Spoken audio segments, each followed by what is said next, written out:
All right. Welcome into episode 3 of the No Views show with our current guest, huge beauty, once upon a time life partner, Namir Moussa, who I believe we're allowed to call a doctor now, with the specialty in chiropractic. How you doing today, my friend? Doing great. Happy to be here. And Long just let the folks know at home that you're coming to us live from quarantine. Are you? yes, second round of quarantine.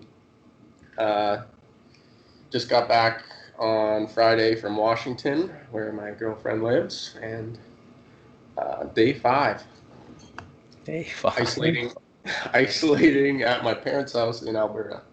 So, And what'd you learn from round 1 of quarantine that might, help people have to quarantine out there, but yourself as well on round 2 here? well, first time around was a lot worse, that's for sure. I was in Langley in an apartment, so I couldn't go outside. Mental battle, that's for sure. Couldn't go outside Basically, at all. well, I could go on my deck, but I wasn't allowed to leave the house. So, That is rough. yeah. Also, give me 1 second because this is the worst operation of all time, but I need headphones. I was like, I can hear you now, but I could probably hear you before, but I don't want it to come back through the microphone. It's also on video as well. You'll be able to find this on YouTube once upon a time. Yeah, But that's how I watched the first 2 episodes. oh, did you? Oh, it's nice. Good to know. We got a bit of fan base there. We'll have to send you some of our merch, which we don't have either. So I was thinking of taking a page out of Jordan's playbook and getting my own background, but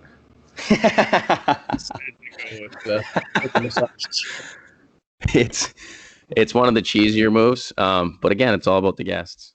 But I am curious. So round 1, you were basically indoors, and all I know is like they just kind of come and check on you once a day or something like that, or not even.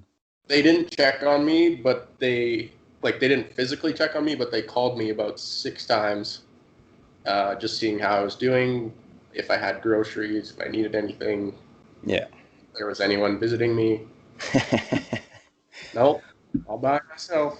And then this time around, I haven't got a phone call. So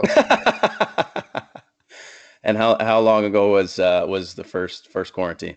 So I went down to Washington at the end of April for about a month. So it was like end of May, I think. So in the span of 2.5, 3 months, they I've done 4 weeks of quarantine.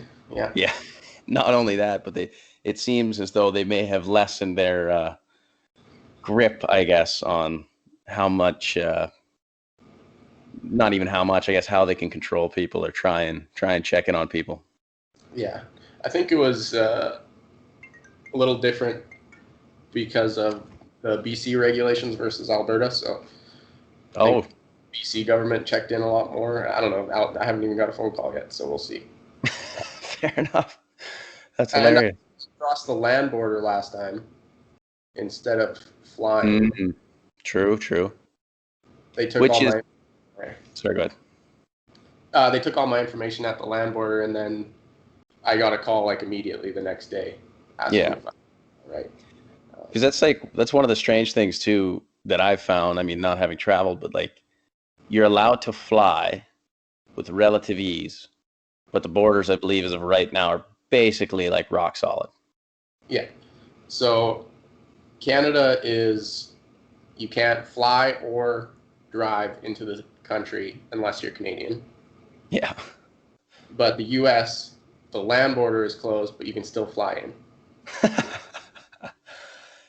I mean, I gotta get your thoughts on this. Does that not create a bit of a divide in who gets to travel? Does it not kind of create a bit of a Well, I barrier mean, to anyone entry? can fly, but I mean, you have to be willing to go on a plane with a bunch of other people. Yeah, that's true. I was thinking just like I guess maybe not the ease, but I imagine there's a lot of people because I mean at the end of the day, the borders, even the provincial ones, and that's driven me nuts. I think I touched on it a few times, but like the BC Alberta border is, I mean, it's an arbitrary line. Yeah. We're gonna go to BC, especially if you live like in Canmore. I mean, you're closer to the BC border than you are to Calgary if you live in Canmore. I mean, I love when Where do people you get, where do you draw the lines? I get it nationally, but then like yeah, it changes provincially. Like when BC opened it up and let all those people in, who did they think was going to come? People from BC or people from Alberta? yeah. I mean, and then people get in their cars vandalized because they have Alberta plates, even though they're probably working in BC. Yep. I just saw an article headline the other day that said, "Man who lives in Vancouver with U.S. plates wants you to know he's Canadian." Yeah, like it just, I don't know. It feels like we're trending in a strange direction. I mean, it's strange times, obviously, but you can't put a label on everything. Like you got to have a little bit of ability to have a bit of personal sovereignty. If you give up just enough freedoms to have more freedoms, like the social contracts that we don't know we're a part of, or people do, voting and laws and trying to be a responsible citizen. But I mean, even for you, like how far can this go? Like, do you think we're gonna have to quarantine forever? Like every time you travel, 2 to 3 years? Like, what are your thoughts on that? I don't know. Will we need a vaccination to travel? Who knows? Does it bring about any fear? Do you think it's going to change the way you operate, or are you just gonna play it by feel here? Well, I don't personally agree with mandating anything that involves physically or chemically altering our own bodies. Like if the Yeah, government, whether it be a supplement, a medication, a vaccine, whatever it is, I just think that we should have sovereignty over our own body yeah. personally. But does that mean that it's not going to head that way? Who knows? I mean, So then, on a secondary note, because I think this is going to be a big part of it anyway. Once I figured we are having you on, and you and I think very similarly, where that is the case. Is I run, I try and stay in shape. I try and do the things that keeps me out of the system already.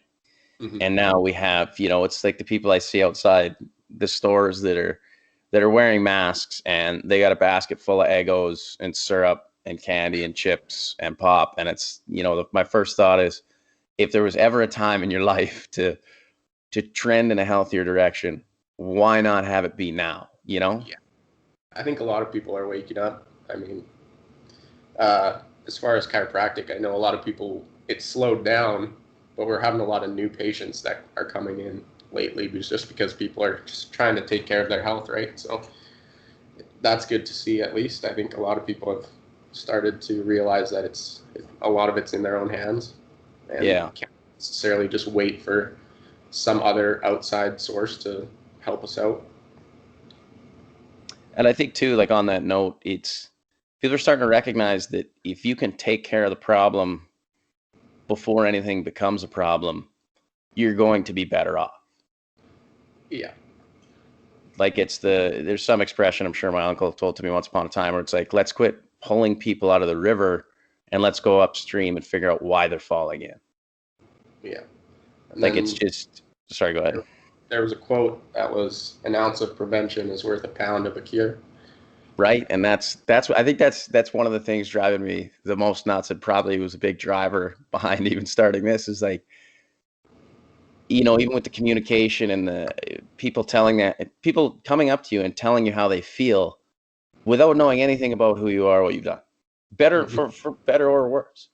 But I just think we're creating this very hostile environment, and we're starting to realize those that we like, even our elected officials, these aren't health experts. These are barely finance experts. There's a lot of former lawyers, a lot of former doctors. There's a lot of good people within the system, but there's also just career politicians that have made a lifetime out of listening to people and voicing their concerns on a grand basis.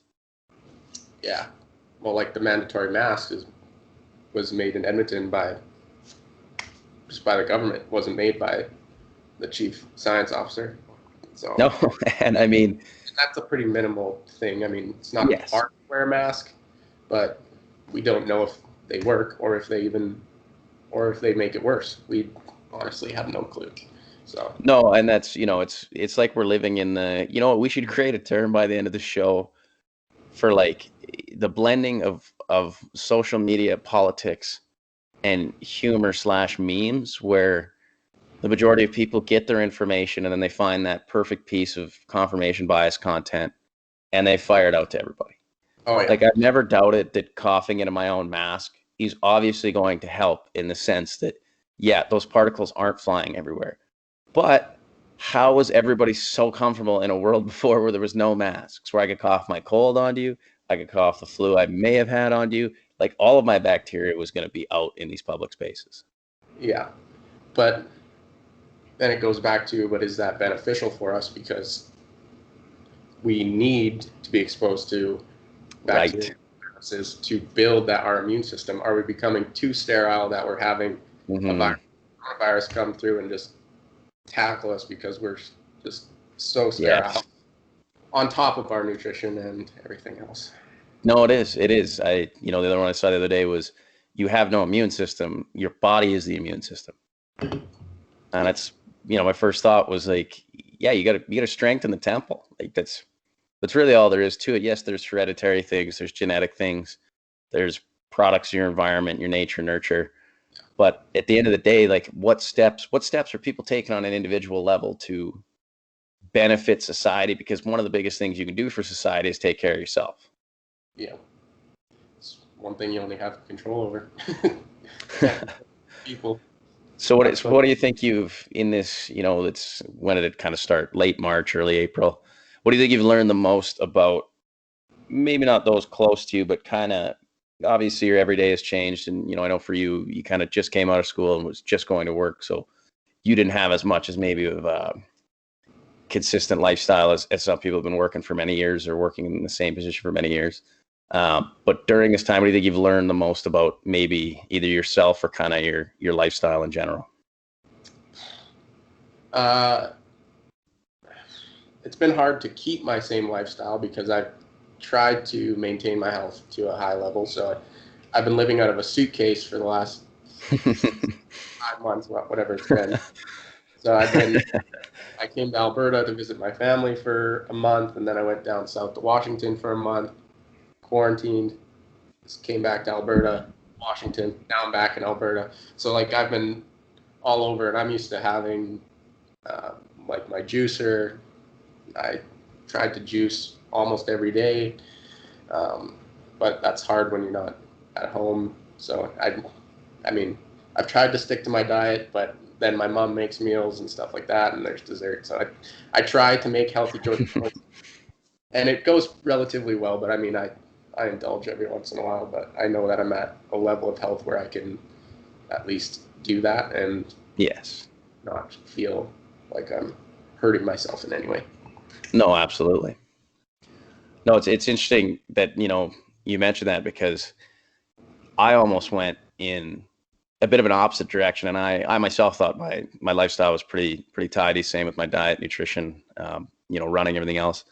Uh, and just speaking about food, like the one thing I found, the ability to cook all of your own meals and really like Yeah, even more so see what's going into your body is pretty phenomenal to see what happens when you eat like what I would call a grocery store diet, yeah, where everything you're getting parsed out in the ingredients. You're not just getting ready-made things or, even when you go out and have a burger, have those desserts, like, I don't think my health's ever, at least my physical health, has ever been in a better spot. yeah. Uh, what about on the, because you can't really do much physically if your mental health's not on par. And I mean, it's a tough spot for you as well with your girlfriend being in the United States. Uh, how have you found your mental health, I guess, as the months have gone on during this? Mental health.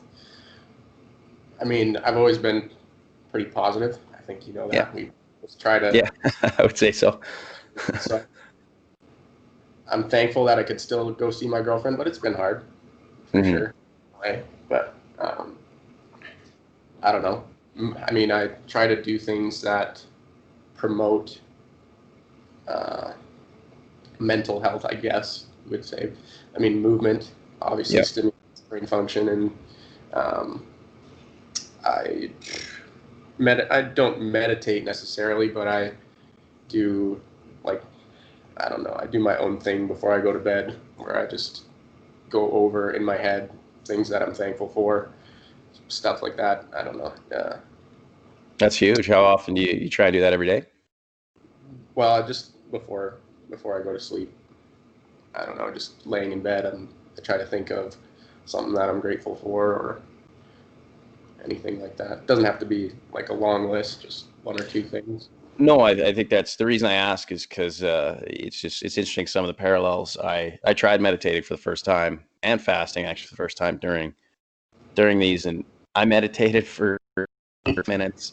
My old roommate's room is basically what I call the gym now. Got a yoga mat, a chair, and a couple weights. But we're getting a lot of work done in there, and I thought to myself, okay, let's just 5 minutes. I don't want to go too long, but I also don't want to go too short. Let's just see what this is like. Did a bit of research, and the main factor I found was just try and focus on one thing, whether it's your breath or one color, but just try and keep your brain as focused as hard as you can on just one thought. So I just sat there and I was like, I'm just gonna tell myself in, out, in, out, in, out. Try and do that for 5 minutes. Obviously, your brain, jumps around. So I just set a timer, 5 minutes, put it beside me. It felt like 45 seconds. Like all of a sudden, the timer went off, and I was like, that was 5 minutes. Like that did not feel like 5 minutes versus, I mean, 5 minutes of screen time goes by like nothing. So it Yeah. almost where I'm going with this is, and mentioning about being grateful for things before you fall asleep. I think what COVID has done at a macro level to society is we've all been forced to just stare in the mirror and go, well, what was I doing before that was so great that this is making me so mad?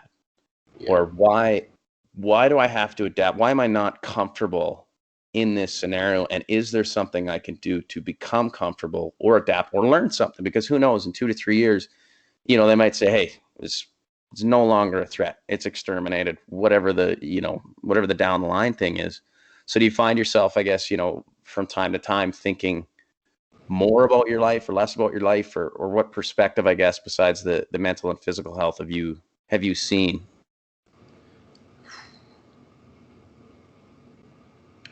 Or did it even cross your mind? Not really. I mean, I have had to alter. What have I had to alter? I've had to alter basically how I like. I mean, I've never been afraid of being around people. Hmm. I'm still not, but I'm trying to be mindful of other Yeah. people's Okay. fears. So that was a big adjustment. Washington had mandatory masks, so that was interesting. I almost forgot my mask half the time. So I've ran out of the house a few times, and well, you've lived in Alberta all your life as well, or for most of your life. Still got the snow brush in there, and as well a beautiful Helly Hansen neck warmer. Um, Phenomenal in the middle of winter, bombing down the slopes. So halfway to the store, halfway to going to pick up Mucho, whatever it is, and thinking to myself, yeah, I'm in Edmonton. Like, I I need a gotta mask. go. I need a mask, and then I was like, oh, I gotta turn around, reach behind me, and there's the old trusty Helly Hansen neck warmer. Throw that up over the face, and then I think about like, this is my dirty face warmer. Like, this is what people want. I mean, I was upset because my face was on fire. 'Cause you stand anywhere with that bad boy over your face for a bit, it's rated for -30. Um, but yeah, that's a really interesting point. Is being mindful of other people, and I think you and I were both, and even our close circle of friends, we're pretty good at being mindful. Some of us talk more than others, and might steal a bit of the limelight here and there. But in terms of, yeah, operating in a public space with people you don't know, to the point where I have been thinking to myself, is it nice for me to hold the door anymore? Like, do people want my hands on the door? Should all doors be automatic? Like, who's happy and who's not, and who's going to be the next person to tell me exactly how they feel? A lot of Or is stutter, that just it? Like, we just need to be more mindful in general. a lot of stutter steps. A lot of 6 foot Euro steps through the grocery store. Yeah. Just sneak by here. I mean, Uh, my mom and I waited a month ago for this lady who was behind us. This was in our hometown where there's no mask things in place. And my mom was comparing two types of mail. And I'm just there because I'm there for the conversation, so I'm already an unnecessary person, I guess, in the grocery store. And there's two people behind us waiting in the aisle, 6 feet apart. Yeah. And we were like, do you guys need to pass? Do you guys need to look? And they're like, oh no, take your time. And my first thought was, yeah, I'm not taking my time. I'm getting out of this aisle. Like, you guys go ahead, do your thing. But part of me doesn't want to operate in this realm. Part of me wants other people to just be comfortable with saying, excuse me, or going around, or finding a way to coexist. Yeah. I went into a gas station and this guy was in there with a monkey mask with Nice. nose and mouth open. And the lady that was behind the till after he left was looking at me and she goes, I don't even know what to say. I mean, technically. I guess, you know what? I guess they haven't specified. Yeah. I mean, you would think, at this point, if you've been on social media for even 10 minutes in the past 3 months, you would see that it's supposed to go over your nose and face. But I mean, man, I live right next or very close to the Italian Center, and there's a cafe right outside of it. So it's grocery store, park cafe, and they're one fluid building, 2 doors, 3 if you include the back door. So basically 2 entries and 2 exits. And I'll watch guys go in, order the latte, order their deli sandwich, whatever, mask on, everything. Come and sit on the patio, pull the mask down, sitting with the boys. And I'm like, that's fine because it's a restaurant. At the end of the day, you're gonna have to eat and drink. But it's like, just like, what are we doing? What are we doing? We're gonna allow people in restaurants, but we're also gonna force them to wear a mask. Like, yeah, where do we operate? Like, yeah, as soon as you're at your table, you're allowed to take them off. Which again, it's like, I mean, it's painful, and I don't want to spend too much time on it because it's pretty strange. But my biggest wonder is, are we going to be living through a current paradigm shift where we do head toward the extreme idea of major sterilization, less freedom at the personal level, and we create this society, which I think will only be further exacerbated by the breakdown of communication and the increased use of social media, where people are afraid to interact because we can't even get past the introduction level. Yeah. But that's what keeps me up at night. But anyway, I also want to talk to you about, because I know a lot of what I have talked about is the social media and the screen time and being on your phone. Have you found, this is just a fun one for me, have you found your phone use go up or down since this has all started? Let me check. It was before about 3 hours. 3 hours, damn. And did you kept track of it more or less, or just do you have kind of the standard weekly screen time report? Yeah, give me a report. Where is it? Screen time. But do you make a conscious effort to keep it in a certain range? No. No. Hey, that's fair. That's fair. I mean, mine was almost at 7 hours last week. 6 minutes. Pardon me? 4 hours and 36 minutes. That's not terrible. No. And out of that, sorry, go ahead. I'm in quarantine too, so it's like I'm not able to leave the house, so I'm gonna be a lot more right now. Probably looking at That's true. That's true. Okay, well, let's say we'll give you 50 minutes. We'll give you a free 50, and let's say 4 hours. If about 3:30 was what it was before. As a percentage, how much do you think of that is genuinely beneficial to your everyday life? Probably about half, maybe less than half. It's like hour and a half, maybe 2 hours on a day where you're really getting stuff done. Yeah. Sometimes I get interested in a topic and I start researching a lot of stuff. Yeah, so. for sure. Yeah, mostly it's nothing that's too important. Could be podcasts, could be stuff like that too. So yeah, I just find it interesting because, like, and even you said in quarantine. So mine, for example, I want to say pre-quarantine, we were still looking at like a good 5 hours, 5.5 hours, and I would say maybe an hour that was genuinely productive, like work emails or the little bit of relief you do get from maybe checking your social medias or keeping up with your digital communities, I guess. But the other 3 or 4 of that is downright junk, like just fill my head up and knock me over junk. And then it makes me think, in a time like this where you got to strip away everything that you were used to and you have all these numbers, all this data, and you go, okay, 3 hours a day, 5 days a week, that's 15 hours. That's 60 hours a month. That is either a hard work week if you're an absolute savage, or about 5 weeks worth of work, depending on what you do. Like, I just wonder if people, do you think people are realizing how much more we can accomplish if we just put away the distractions? Or do you think people are quite comfortable with just kind of burying their head in the proverbial sand with their phone? I think people love it. TikTok is. Do you think it's a short-term love though, like a fad, or do you think people genuinely, like, this is where they want to be? This is their new, it's definitely new version fad. of fun. It's a fad for sure, but then they find the next one.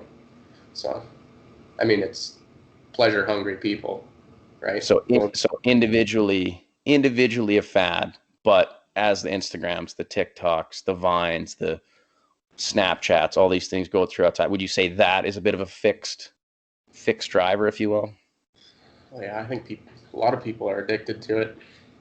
Myself, probably a little bit included. I don't know what I would do without scrolling through Facebook and Instagram. I mean, I would be able to live without it, but I mean, it's always fun to go look at and see where people are at, and laugh at people too.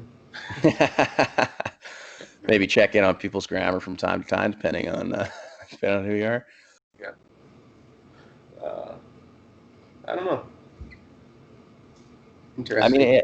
I mean, like, here's an idea that I've been mulling around a bit, because, I'm seeing everybody. Somebody brought up an interesting point to me where it was like, we're used to standing for causes. We're used to working, like, we're used to having a purpose, whether or not you like it, but it was always there. Either you're going to work to try and make money and better yourself, or you're going to school, or you had a community you're part of, or you had a faith you're a part of. Like, you had all these things in your daily life that, even if you took away a few of them, or you weren't feeling good in certain areas, you always had some sort of foundation to fall back onto, or to stand on, I guess.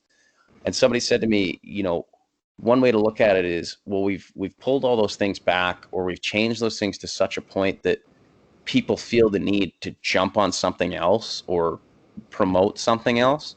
And it's leading to us, because we're so used to pumping the world full of content, to just grabbing causes we don't know a lot about. Like, I mean, you said pre-show, everyone's an expert. Like, we have phones that you can dive into all the research, all the everything, and yet, people are going off of memes for their knowledge, or just retweeting whatever suits their bias, and whether or not it's correct is, like, it's just, there's so much information.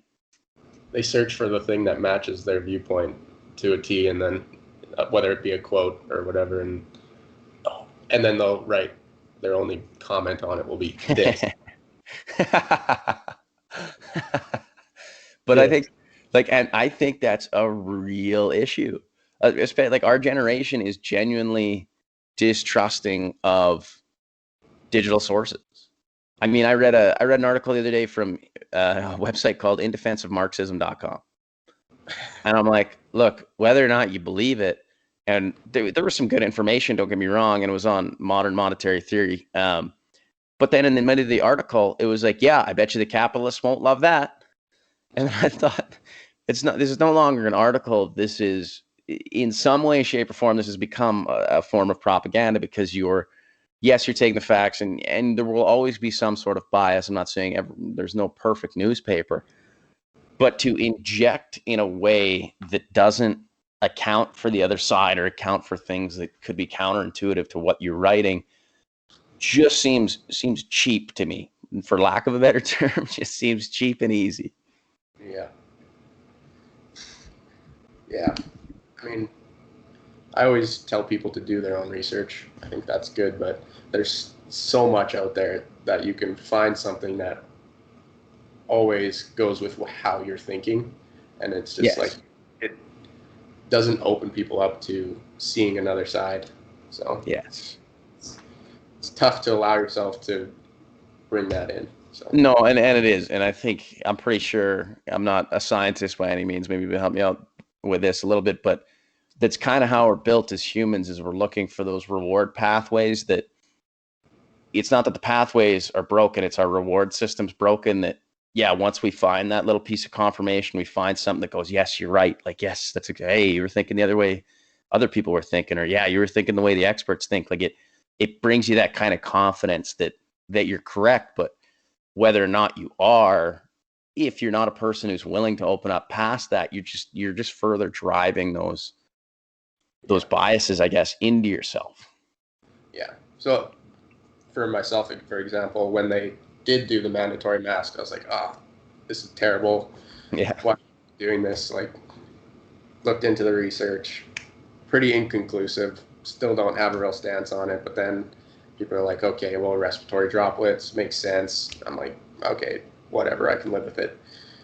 It's not that bad, but like, are we heading into a more strict place to where we're going to need more governance over our body and our choices?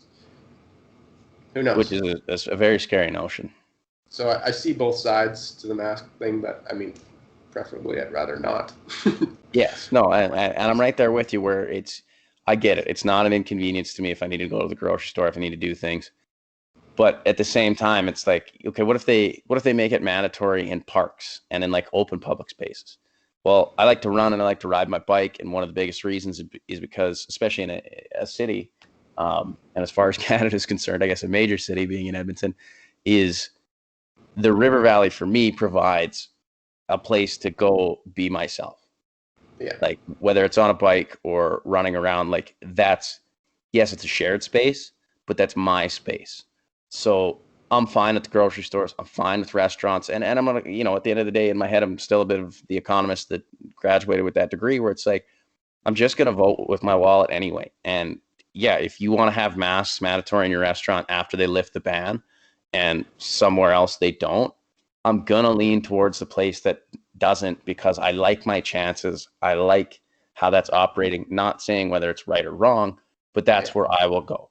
And there will also be people on the opposite end where they will go to the other spot. So what's killing me is people telling me what to do that I also see out, they've been on 3 vacations within Canada this year, and, they're Snapchatting with no social distancing on their friend's boat, or they're out somewhere in nature. Like there's just, when it's convenient, it's almost like we're a convenient society where when the facts line up and it's convenient for us to tell somebody else, we go ahead and do that, but we're not willing to make those own sacrifices ourselves.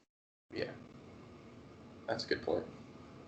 Well, I mean, it's part of how I see it. Because again, I mean, the main reason I wanted to start this show was to get I think here's the biggest thought on this, I guess, or on where I'm going with this and why this is a thing and why I enjoy it so much.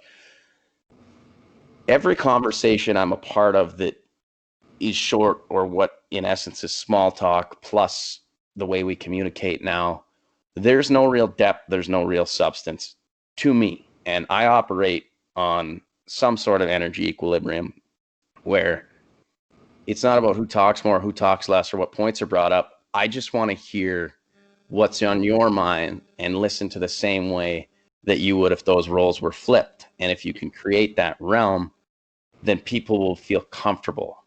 And that, I think, is a huge, huge factor when we need to tackle like anxiety, all mental health disorders, but also just relaying information back and forth in a place where you could even say to me as a friend of basically all my life, I disagree with that, or I don't think that's right. Or you could even pull up something to not only prove that, but show me that, there is another side to whichever way it is I'm thinking. Yeah. We've usually had pretty similar viewpoints on things. Well, I think we're like, we like to have that personal choice. That at the end of the day is kind of what we're looking for. I think it's what's driven us a little bit into our professions, kind of the same way we operate. And at the end of the day, like if we didn't see each other for a couple of years, the next time we pick things up, it would be like a day has gone by. Yeah. And that's the beauty of it. Yeah, I don't know.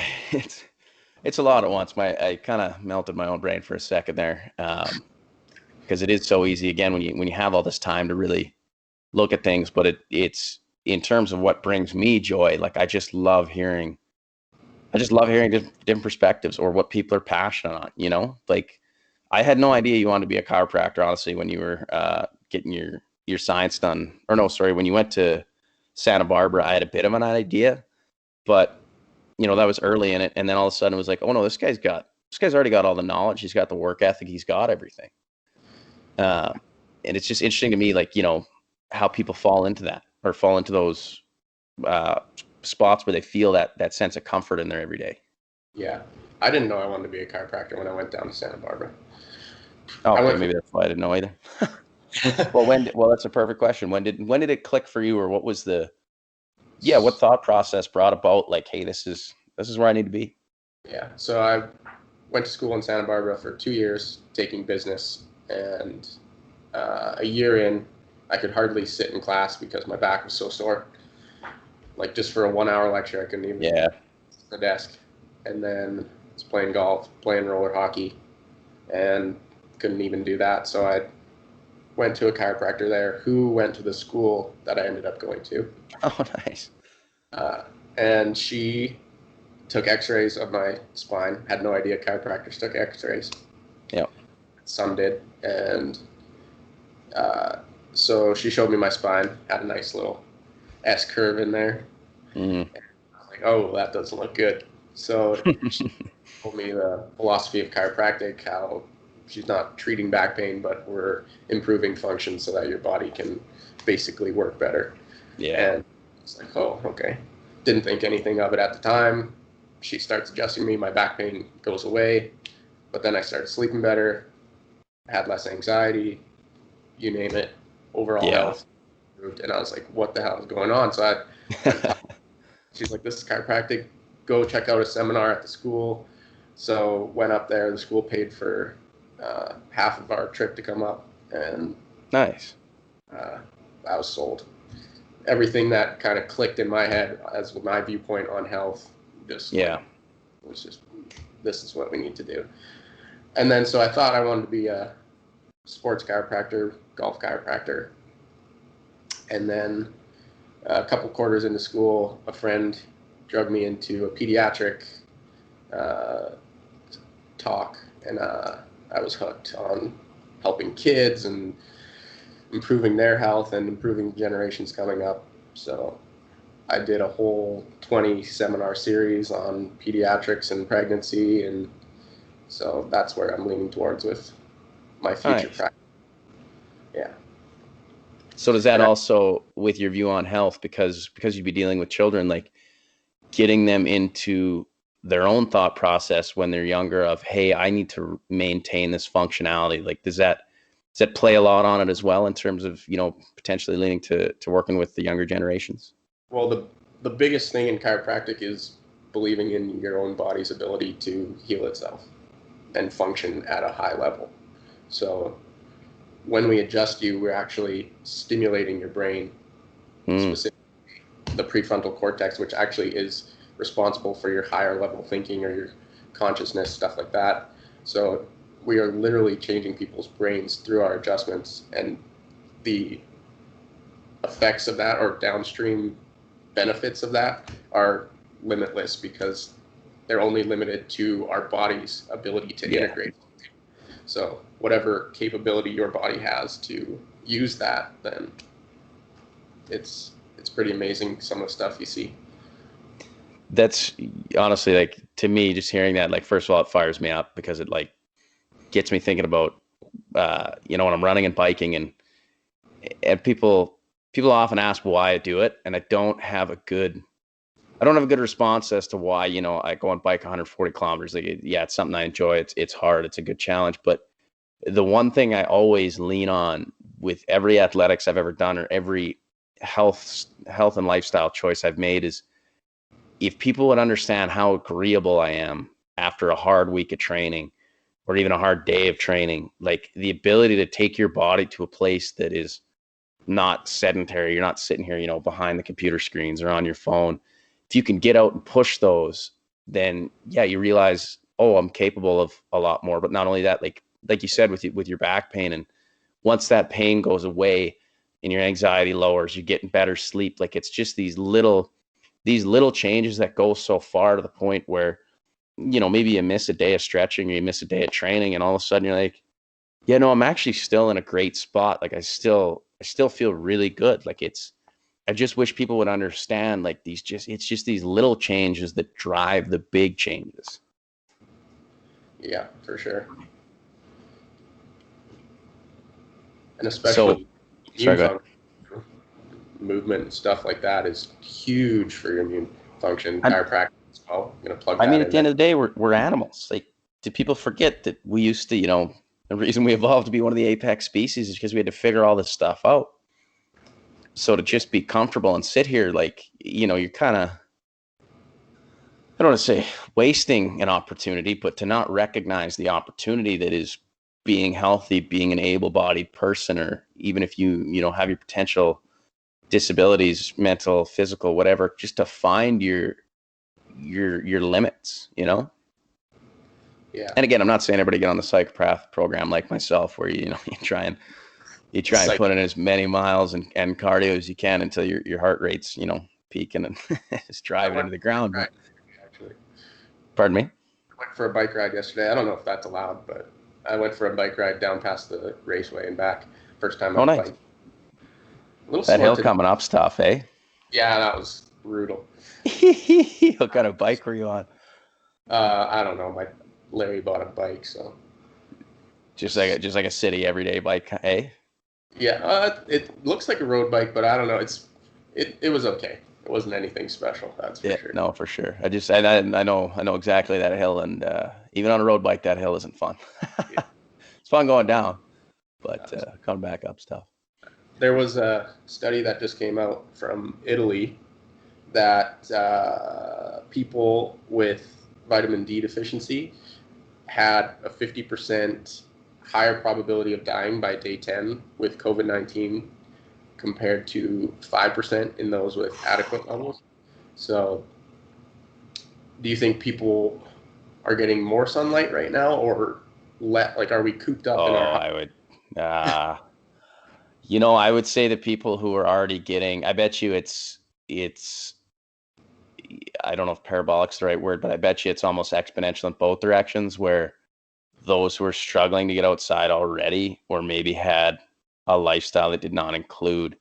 I mean, unless of course you take it orally or get your vitamin D somewhere else. For me, I would say mine has gone up.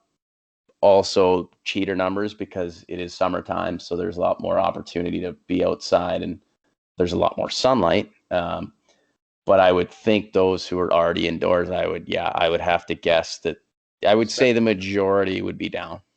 Especially the older generation, which are probably which are at more risk, right? They're Yep. probably not going outside as much Yeah.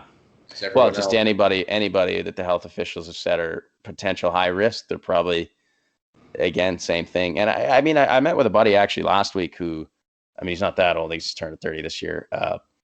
But he talked about, the positive changes that this had, where it was like the first month, he was like, oh, that's fine. I'll just stay at home. Like, he works for the government. He was like, I'll just wait to see what they say when they send us home, if they do, and then go from there. But yeah, I'll stay inside. I'll do all these things. But then he found himself at a point where, there's only so many video games you can play, books you can read indoors, all these things. Then he went, okay, if this isn't going to change, I got to go do more. And now, he sends me Snapchats all the times and videos. Like, all the guy does is walk and run around with his dog, and he looks like he's never been in a better spot.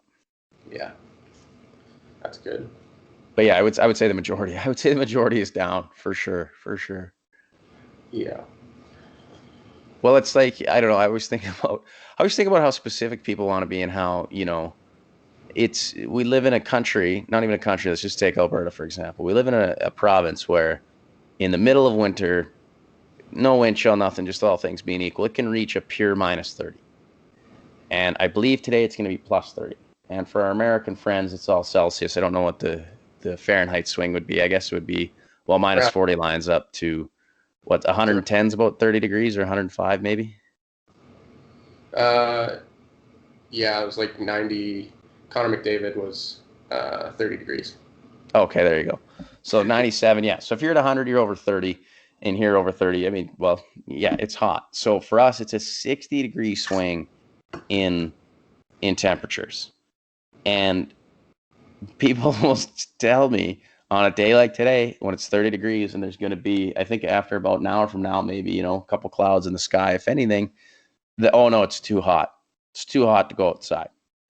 I'm like, yeah, well, if every day could be 22 degrees with a 10-kilometer wind, partly sunny and cloudy, and it could rain overnight, I would point you in the direction of utopia as well. But it's not. It's the weather's going to be what the weather's going to be. And you just have to adapt. Go out in the morning if you don't like the heat. Try and find the shade. Bring some water with you. Do something, but don't stay inside. Don't let your fears control the things you can control, or try not to. Because again, it's hard conquering your fears. But I just want people to try things. I think that's all. I just want people to try more things. And there's never been a better time to just, A lot of new home cooks, a lot of sourdough bread being. A lot of sourdough starter in the world right now. But do it, like I mean, man, I only got a road bike this year. Let me tell you how hard it is to find any component for any bike, mountain bike, road bike, city bike, fixie, like anything. Like people are trying things and it's great, but again, let's not lose this sense of joy. Let's not lose this sense of exploration and yeah, once the dust settles on all this, like my goodness, please take some of those lessons forward and go and be happy. Yeah. Yeah, a lot of people are buying shit right now. It's crazy.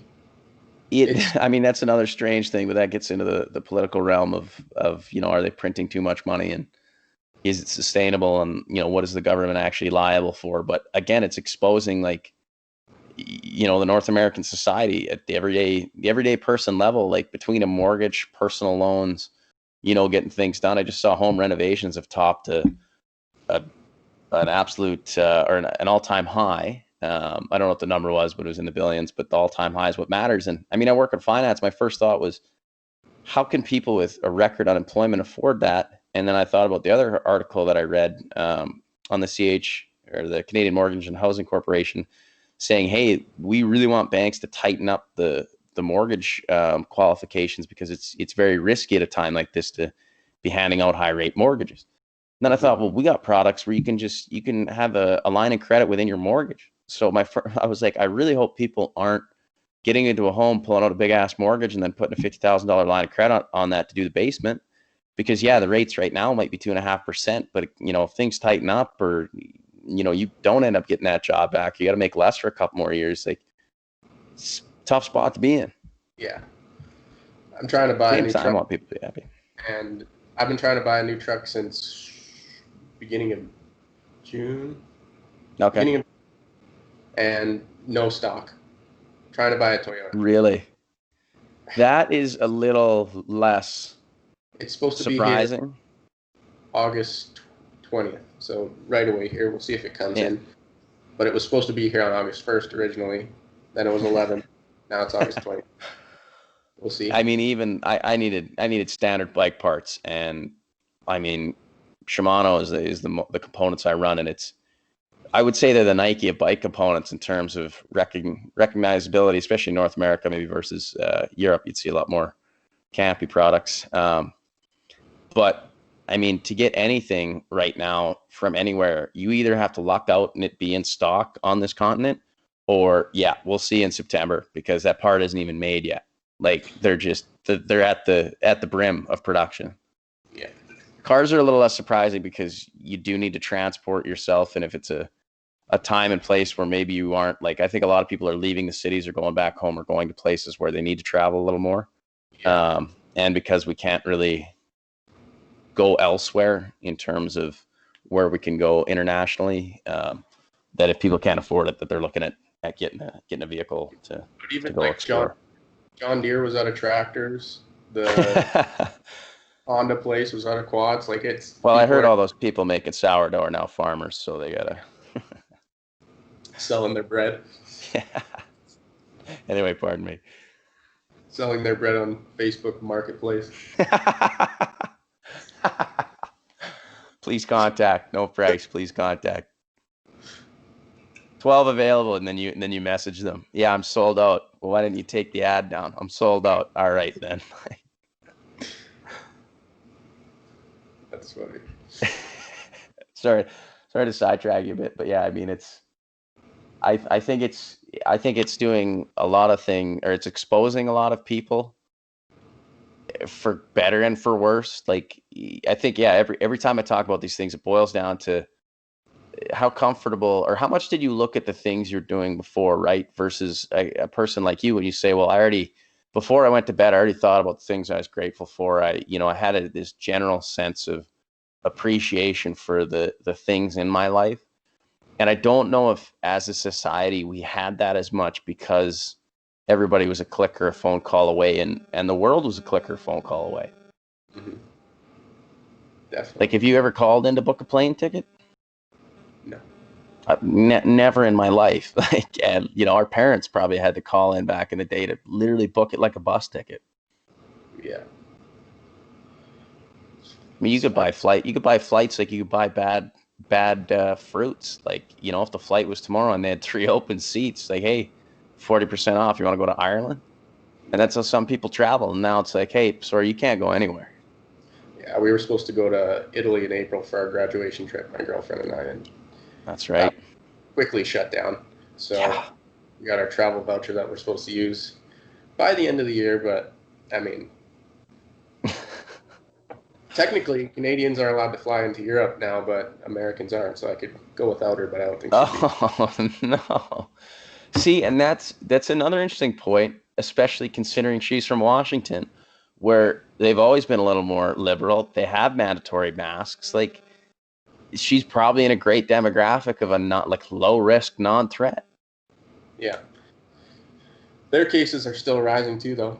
Them, Well, I mean, they are. I try not to. I mean, I don't live there, so it's I try and just see what's going on. But yeah, they're certainly letting it ride. But I mean, California. America's great for the same reason it sucks. Like, it's the basis for people's idea of freedom, and yeah, the more you open it up, the more you gotta be able to withstand greater shocks to your health system, your economic system, all of these things, and the decentralization of power. But that's a topic for another time.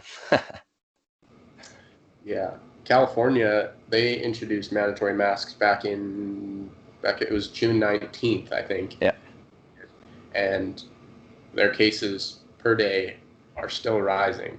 Yeah. I mean, not necessarily saying that that's because No, yeah, and I don't think. I think there's in that scenario, just knowing what I know about California, their homeless population, their accessibility to beaches, and I mean their population in general, right? You basically took all of Canada and you shoved it into California, and same population. yeah, like it's that I think has more to do with the fact that even if you got everybody a mask by tomorrow, that they're still going to run into those issues. Are we fighting an inevitable truth that people that are going to get it are just going to get it, or that is the billion-dollar question. problem is it's an invisible enemy. Can't see him coming. Visible enemy with the potential to have antibodies once and then not again, or once and then good, but also the ability to contract it more than once. Yeah, they don't. So, Yeah, I mean, like I saw an article yesterday where it was like people are getting COVID tests for peace of mind. yeah, And even in the article, the health official was like, well, we have opened it up so that, this is, you can get one if you want one, but we would like people to think long and hard about why they're getting one. yeah. And I was like, yeah, you would, but are people going to? Yeah. I've been watching Sweden from the start because that was the one place that kept everything open. I mean, Really? they limited the amount of people in a gathering, and Okay. they basically said, like, just be mindful, wash your hands, stuff like Yes. that. They didn't any lockdown. Like, so they were kind of the ones to watch to see what would happen. And everyone ridiculed them because they had so many cases and a lot of at the beginning. But I mean, Yes. that's going to happen no matter what if you stay open. Yes. Just prolong this and Yeah. do it rather quickly because they have had less than 100 cases per day on average now and hardly any deaths in the last couple months. So, like, it looks like they're heading in a direction where they're going to get through this a lot faster, and we're just kind of doing this slow. Just waiting. And that's not being an expert. Sorry, go ahead. Cases increase, cases decrease. We put stuff in place. Yeah. open a little, cases go up. Like Yeah, we we don't know. it's very reactionary. It's like, can we actually prevent this from reaching us, or is it just an inevitable thing that we're going to have to deal with? Well, and that's my biggest concern, because everybody I've talked to who knows way more about health than I do keeps saying is, well, the winter's going to be worse. And then my thought is, well, if it's going to be worse, why don't we test out like the reverse extreme measures and let things go? Like my sister and I were talking about, again, we're idiots, so don't listen to us. But she was like, why not just go hard masks for 2 weeks, like everywhere, everything, or just like hard quarantine, get those numbers, flip it the other way, go a hard 2 weeks or whatever, everybody wide open, do whatever you want, open up everything, get those numbers. And then same thing, like we'll see as we go down the line. And, if Sweden gets that last laugh where they're like, look, we didn't want to see any Swedes die. We didn't want to see any Swedes get infected, but we knew that there was no way for us to get ahead of this except for it to sweep through and just for people to be mindful. Yeah. So that's the thing is, like, when I see articles where it's like, well, our mask's going to be a thing of the norm for the next 2 to 3 years.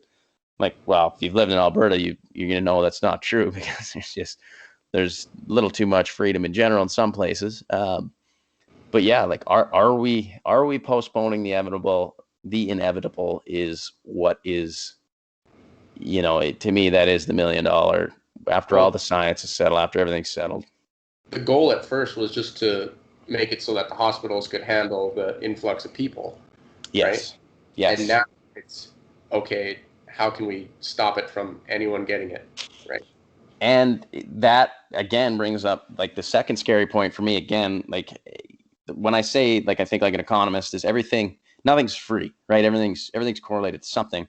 So I think about, we talked about it earlier. If you're going to keep people indoors, you're not going to give us any information on how to better our health at the same time. Like, the general public, people who are already informed will likely already take those steps. Yeah. But if you're not going to do any of these things to actually give us the tools at a baseline level, how are we expected to just sit here and take it, if that is the thing? Like, hey, at the end of the day, potentially everyone's just going to have to get it. Yeah, no one's talking about stuff that can, like, even the vitamin D thing. I got an email from a private testing company that I follow that shared this study. So that was the only reason I saw it. And I was like, oh, okay. I mean, it makes sense. I've always known that vitamin D improves immune function, but to actually see it on COVID people is another. Yeah. So, but like, they won't recommend that. They won't recommend supplementing with vitamin D. No. Which is crazy. I remember the point I was going to make on the nothing's free is, that was the goal at the start, right? Was keep the healthcare systems functioning, make sure that we have the capacity. And now what it seems like is the goal is to save everyone. Yeah. Now, the issue is, and the reason I started the show is, that comes at a price. Because if you're going to keep people indoors, if you're going to drive mental health issues up, if you're going to have people in close contact who shouldn't be in close contact, if you're going to create measures that are going to change people's lives so dramatically, what about anxiety rates? What about mental health disorders? What about suicides? What about other ways people are dying?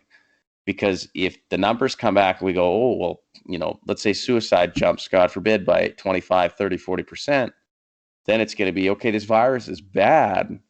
But what's worse, apparently, is shutting things down, not because we're capitalists and we want to make money, but because people had a purpose before, and now that's been taken away. Yeah. And that's a big concern to me is the people that are grinding and hustling in their every day to maintain that sense of purpose. I don't want that to be taken away. Yeah. Well, my girlfriend said that alcoholism is up 600% in the United States. I mean, liquor stores are essential. Who'd have thunk it? I mean, and again, it's freedom, like, do what you want. But man, I drank a lot more right when this started. Every Friday night I was over at my sister's house because it felt like we were living in a movie. Yeah. And I was like, this is a joke, right? Like, we're going to be going back to work in a couple weeks, 3 weeks. And then it was like, yeah, you better get your home office set up. Like, you ain't going anywhere. Quarantinis. Yeah. Quarantinis. Haven't heard that at all. That's great. Quarantinis. Hello, Teddy Bruschi. Yeah. Um, lots of laughs. Lots of laughs. Um, yeah, I don't know. At the end of the day, I just want people to be happy, but I just don't know. I don't know. I think I said it to my sister, uh, in the first show. I always feel, this is just me as an individual, and this could be naive or arrogant or whatever for interpretation, but I've always felt like I know what people want in the end game sense.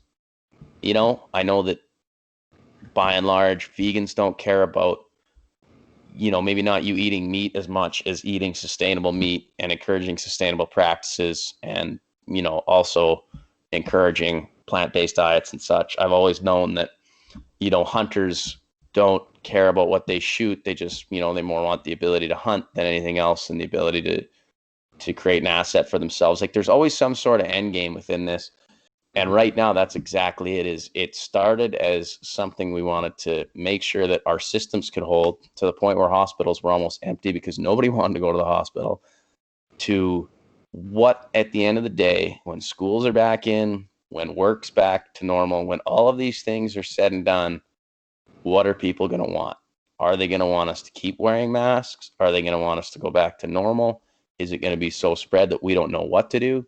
And that's another concern to me. Is I don't know. I don't know what people want. I don't know what the people who tell you not wearing a mask want. I don't know what the people, like, I went to Canadian Tire. I've been to Canadian Tire twice in the past 3 weeks, and both times in line, 2 or 3 ahead of me, 2 different gentlemen, probably in their, would look to be mid-50s or 60s, no mask on, just in there, as if, the proverbial fuck you. And again, I'm like, look, man, I'm low risk and I don't want to be in here with a mask on. I get it. But mandatory, be mindful, just be a nice person. But the signal you're sending is not, I love freedom. The signal you're sending is, my life's more important than yours. Yeah. Anyway, this show is all about the guests, and this is kind of it's been mostly about you, and I've really enjoyed this.